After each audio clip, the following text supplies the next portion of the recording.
So I do currently still have 11 dogs that are still here, and they are ones that have tested great with other dogs, each other, and they're very, very friendly. We have been trying to find rescues to get them out of this area. However, just like anywhere, all the rescues are full, all the shelters are full. And so we're trying to get them adopted out without having, so we don't have to euthanize them. So we're trying to give them every chance that they have.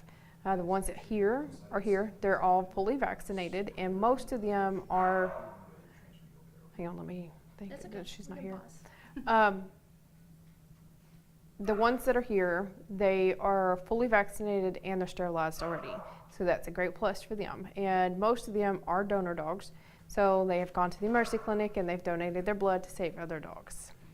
And the majority of the other dogs have gone to rescues out of the East Texas area. And the 2 cats as well, right? Yes, the cats went and actually it was in East Texas rescue, but the cats weren't on such restrictions. I think it was O'Malley Alley cats that took the cats. Cute. Okay, so I want to go into the hero dogs, the donor dogs. I believe in your email you called them hero dogs. I don't know if that's the technical term. But for you to see these dogs go through what they went through and then get to where they are now, and not only, be happy around other dogs and be happy living life, but also helping other animals live life. What does that mean to you? They are your poster child. They've gone from a very horrible situation and they have turned 180 degrees and they are ready to become part of a family. We do require, now even though they've been tested with other animals, we do require that if you do have other animals in the household that they have to come up here to do a meet and greet first. There's just one stipulations that we have with them.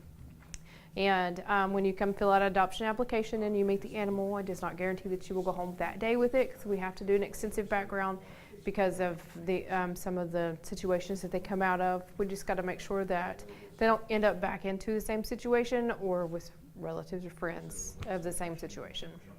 Anybody can fill out an application on them. It's just there's an extensive background check that goes back behind it because of the fact that we want to make sure that they don't go back to family or friends of the situation they come out of. In your time in this job, in this position, in this field, have you ever come across a case like this and seen progress like this? Well, in the 14 and a half years that I've been an animal control officer, I've never run across a dog fighting ring, never. However, of course, we've done cruelties, I've seen cruelties and stuff like this, and the attitudes, the temperament that these guys have got is just, it's very uplifting. They're very happy-go-lucky. It's very enlightening to see from where they come from to the way that they act and they are now. It's almost a miracle. I yes. mean, going from them being picked up, neglected in their awful situation, to going through the behavioral testing that y'all had and hired someone to come do, to where they are now, to where they can be part of somebody's family. It's just quite the journey to make. And it hasn't even been 6 months. Yes. Now, we did not hire the behavior specialist.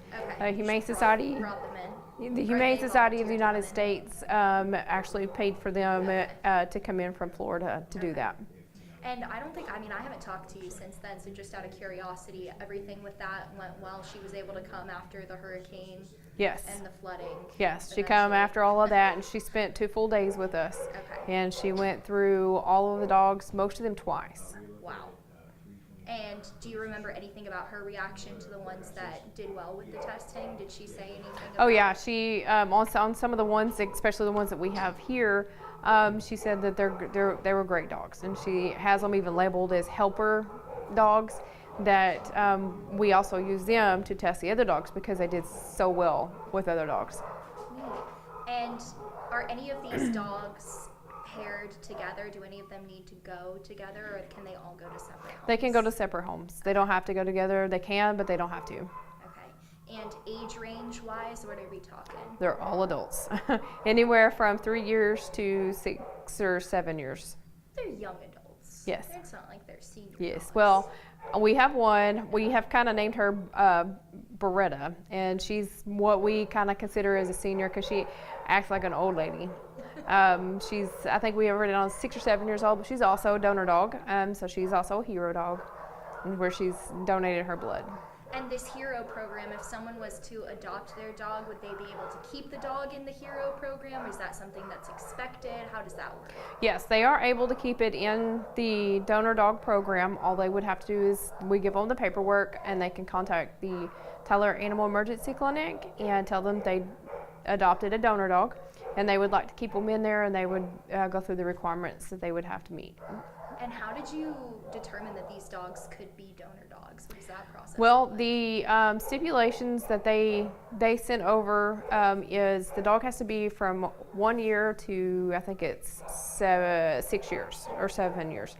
And they have to weigh over 50 pounds because when they're taking the blood from them, they've got to be of healthy weight in order that they don't get sick from donating the blood. And also they come over and they do a blood draw where they test them for any tick-borne diseases and heartworms. And as long as everything is negative, then we schedule them to go that next day to go donate blood. So how many of them are donors, do you know? Out of the 11, I believe 9 of them are. The other 2 that are not donor dogs is because they tested positive for heartworms, which is not such a big deal. With a ProHeart 6 shot, that's done, and then check again in 6 months and see where they are at that time. Okay. And any concerns about health for any of them other than the 2 with the heartworms? No, they're fat and healthy. Fat and healthy. Fat and healthy, Just yes. how you want a dog to be, right? Yes. And are they all pit mixes, I'm assuming? Yes, they're all going to be the game bred pits. They're going to have that pit influence, that slender build, the boxy face. But these guys they've been tested, and we do enrichment stuff with them too that kind of keep them from going kennel crazy, because some dogs will get that way if they're locked in a kennel for too long. And of course, these guys have been here since September 9th. And so it's a good 4 months in a kennel setting, and so they get a bunch of exercise.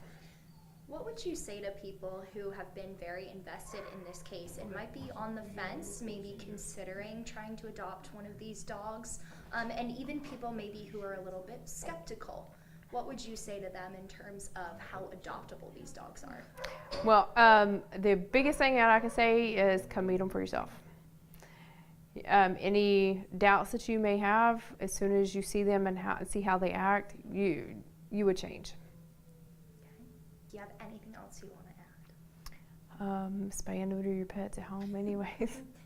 Always. We're Always. yes, big thing that we keep pushing. I know. It's because we're not ever gonna. I mean, we've got a stray animal problem, and we're not ever gonna be able to adopt our way out of it. We've got to spay and neuter. We're gonna push spay and neuter.